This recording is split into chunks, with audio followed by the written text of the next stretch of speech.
अल्पसंख्यकों को, छात्र छात्राओं को इस बजट के साथ बहुत उम्मीद थी,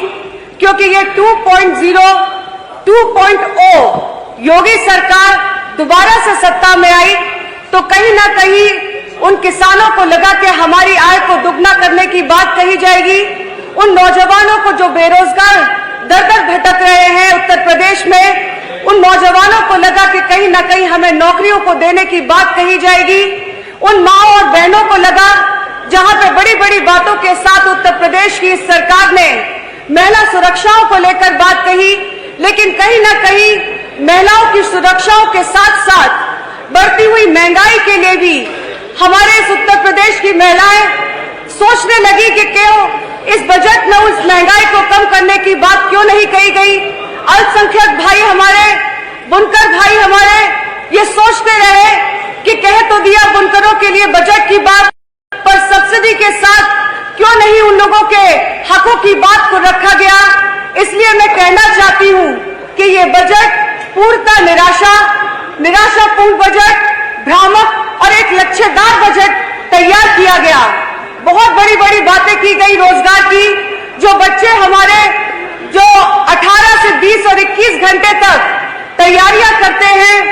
पढ़ते और लिखते हैं कि कहीं ना कहीं नौकरी की आस में उनके माता पिता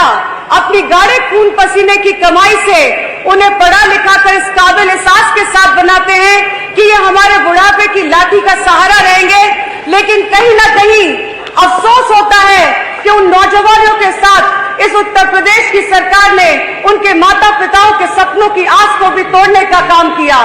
और मैं कहना चाहती हूं कि जिस तरीके से हमारे रोजगार के नाम पर अगर बात करें तो सरकारी पदों पर आप भी जानते हैं कि पदों की रिक्ति जो पूर्ति है उसको नहीं किया जा रहा। कहीं ना कहीं जो हमारे 1 लाख अध्यापक जिनकी रिक्त पूर्ति जो उनके पदों को भरने का काम नहीं सरकार कर रही, और हमारे जो शिक्षा मित्र भाई जिन लोगों के लिए मैं कहना चाहूंगी, शिक्षकों की संख्या प्रदेश में कम है और जिससे बच्चों के पठन पाठन के ऊपर प्रभाव पड़ रहा है, तो मैं इसके बारे में जानकारी देना चाहता हूं कि प्रदेश में जो शिक्षकों की संख्या है, जो हमने शिक्षक का अनुपात, शिक्षकों का और छात्र का जो अनुपात बनाया है, जो कि पूरे देश भर में लागू होता है, जिसके बारे में माननीय सदस्य भी बोल रहे थे, जो कि प्राइमरी में एक शिक्षक पे 30 बच्चों का है और अपर प्राइमरी में 35 बच्चों पे एक शिक्षक का है। इस अनुपात को, इस रेशियो को हम सब लोग वर्तमान में हमारे पास में 4,53,554 शिक्षक हैं और शिक्षा मित्र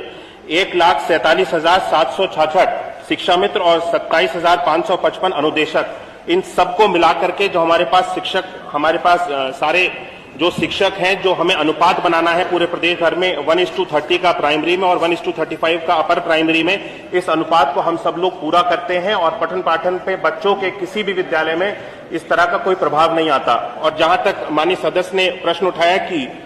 जो विद्यालयों में शिक्षकों का जो रेशियो है, वो रेशियो उसी जनपद के अंतर्गत बराबर नहीं है, तो उस रेशियो को भी हम सब लोग, सरकार के द्वारा व्यवस्था बनाई जा रही है, योजना बनाई जा रही है कि जिले के अंदर हर एक विद्यालय में शिक्षकों का जो रेशियो है, अनुपात है, उसको बराबर बनाया जाए। और अंतः जनपदीय हम सब लोग शिक्षकों को, जिस भी विद्यालय में शिक्षक अगर एक्स्ट्रा हैं और बच्चे वहां पे कम हैं, तो उस विद्यालय से शिक्षकों को हम सब लोग दूसरे विद्यालयों में जहां पे बच्चे कम है उस विद्यालय में भेजने की कार्रवाई सरकार के द्वारा की जा रही है और हम सब लोग इस पे कार्य कर रहे हैं। मुझे लगता है कि माननीय सदस्य ने और भी अन्य काफी सारे इसमें सवाल उठाए थे, जो कि मूल प्रश्न से काफी अलग हैं, शिक्षा मित्रों को लेकर के और विभिन्न तरह के, लेकिन फिर भी मैं जवाब देना चाहता हूं कि शिक्षा मित्रों के लिए भी जो कि उनको मानदेय दिया जाता था, शिक्षा मित्रों को 3500 रुपए का मानदेय, वो हम लोगों ने बढ़ा करके 10,000 रुपए का हम सब लोगों ने मानदेय करा है। और शिक्षा मित्रों के लिए हम सब लोग उनके हित के लिए काम कर रहे हैं, उनको आगे बढ़ाने के लिए हम सब लोग कार्य कर रहे हैं। हम नहीं चाहते कि कोई भी शिक्षा मित्र किसी भी तरह की असुविधा उसको हो, लेकिन शिक्षा मित्रों को क्योंकि मानदेय उनको मिलता है और 11 महीने के लिए वो मानदेय पे रखे जाते हैं, इसीलिए उनके लिए मानदेय की व्यवस्था बनाई गई है। और जो शिक्षा मित्र हमारी भर्ती परीक्षा और सारी क्वालिफिकेशन